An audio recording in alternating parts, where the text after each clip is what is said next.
Paano magkaroon ng mas maraming reach at views?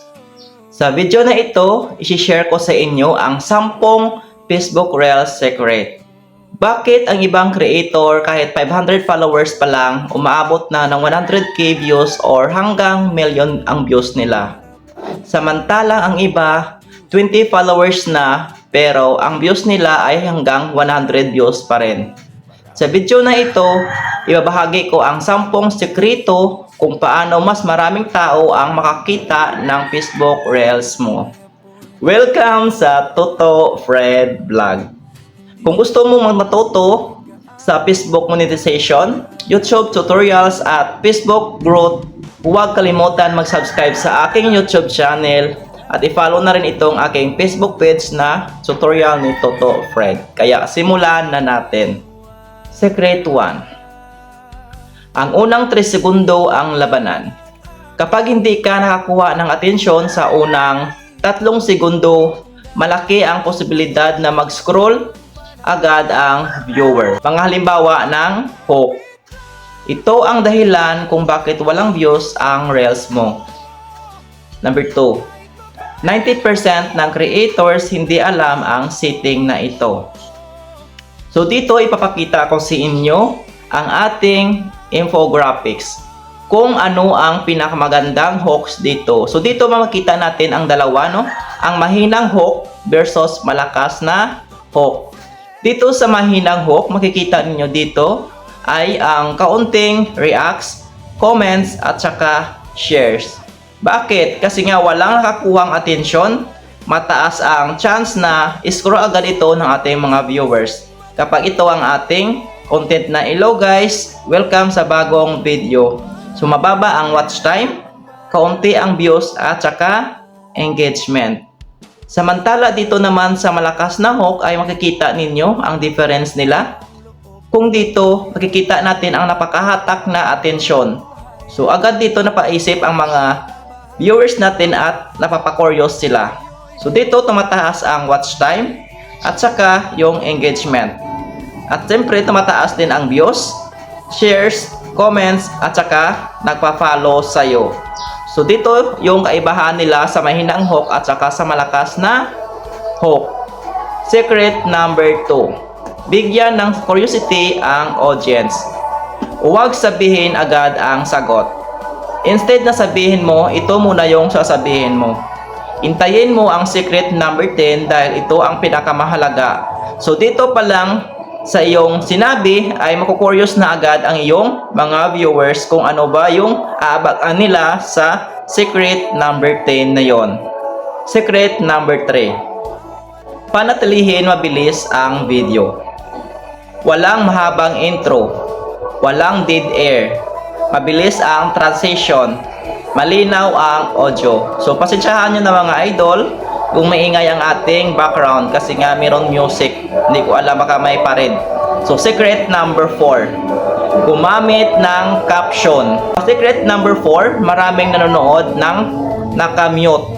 Kapag may caption, mas mataas ang watch time. So siguro mga idol, napapansin din ninyo minsan kapag may mga caption yung ating mga video, mas maganda pakinggan kasi makikita natin yung caption na nag-a-appear sa ating mismong video at doon mismo nakafocus yung mga viewers natin. Pinapanood talaga nila yon kasi nga doon mismo sila nakatutok yung mga mata nila. Instead na manood sila sa video mo, doon na sila mismo nagpo-focus sa caption na namalabas sa video mo. Secret number 5. Original content lang. Facebook Labs. Dito kailangan natin mag-upload ng original videos, original voice, original editing. Ito naman dapat mong iwasan sa pag-upload dito sa Facebook. Re-upload content, watermark, at saka copyright. Ano ba to ang tatlo na to na re-upload, watermark, at saka copyright? Dito kasi sa re-upload, no? Dito kumukuha tayo ng mga videos ng iba at saka ini-re-upload natin sa ating page or channel. So karamihan sa mga creators or sa mga YouTubers, nagkaroon sila ng mga violation dito sa unoriginal content. Dito naman sa watermark, no? So minsan nag-edit tayo ng mga videos natin sa mga apps tulad ng CapCut at saka minsan kumukuha tayo ng mga videos doon sa TikTok kaya nagkaroon tayo ng watermark kaya dinidetect ito ni Meta system. At saka copyright sa paggamit ng mga background music. Secret number 6. Mag-post sa tamang oras. So dito, subukan ang oras na aktibo ang audience mo. Halimbawa, 7 or 9 p.m. So ako naman mga idol, nag-upload ako ng sa video ko sa aking sa page ko is mga 9 a.m. or minsan mga 4 p.m. At sa YouTube ko naman mga idol, nag-upload ako ng 6 p.m. At sa mga short videos ko ay nag-upload ako ng 6 a.m. at saka 6 p.m. So doon, nakikita ko ay mas maganda ang resulta ng mga videos ko kasi may nanonood naman. So dito, titingnan ninyo ang insights ng page para sa actual na oras na online ang followers mo. So doon, makikita din natin sa Facebook natin, no, na yung insights natin kung saan ang mas maraming nanonood, kung anong oras ba yung gusto nila na manood. At sa YouTube naman, makikita din ninyo doon sa analytics ninyo kung ano ba talaga ang oras na swak sa mga viewers natin. So, mas malaga ang pag-test at pagtingin sa analytics kaysa sa umasa sa isang base time. Secret 7. Huwag burahin agad ang Reels. May mga Reels na sumisikat pagkatapos ng ilang araw. Hayaan itong mag-perform. So minsan may mga reels talaga tayo hindi nagpe-perform or hindi talaga umaangat yung views niya. Kundi nagsa-stack up lang siya, nag-hold yung views, parang nasa-shadow ban, hindi na umaangat. So minsan talaga nadidelay yung mga views ng mga reels natin, nagba-viral sa minsan mga 2 araw, minsan 1 linggo bago siya mag-viral. So, ayaan nyo lang yung video ninyo na mag-perform at hindi nyo lang siya papansinin. So, baka balang araw, mapapansin talaga yan ng algorithm at saka mag-viral. Secret number 8. Sagutin ang comments. Kapag active ang comment section, mas tumaas ang engagement. Dito, kailangan din natin sagutin yung mga tanong ng mga tao or nagko-comment sa ating mga post or video. Kasi kapag nire-replyan natin sila, mas lalo natin sila maintindihan at siyempre, mas lalo nila tayo kilalanin. At maraming magtatanong at siyempre maraming magtitiwala sa atin. At doon tayo susuportahan nila ng solid. So, secret number 9. Gumawa ng series. Example, meron kang part 1. So, gumawa ka ngayon ng content na part 1. And then, pagkabukas, meron kang part 2. And then, pagkasunod na araw, part 3. At sa sunod na araw pa rin, ay meron ka ng part 4. Doon, mas babalik-balik ang mga audience mo. Kasi aabangan talaga nila yung content mo kung ano yung mga susunod mo na i-upload or video na ipopost sa iyong page or channel. Secret number 10. Ang pinakamalaking sekreto. So ito na yung pinakamalaking sekreto natin. Kaya kung nandito ka pa sa video natin, huwag kalimutan i-subscribe ang aking YouTube channel at i-click ang notification bell para palagi kang updated sa mga bago kong tutorials.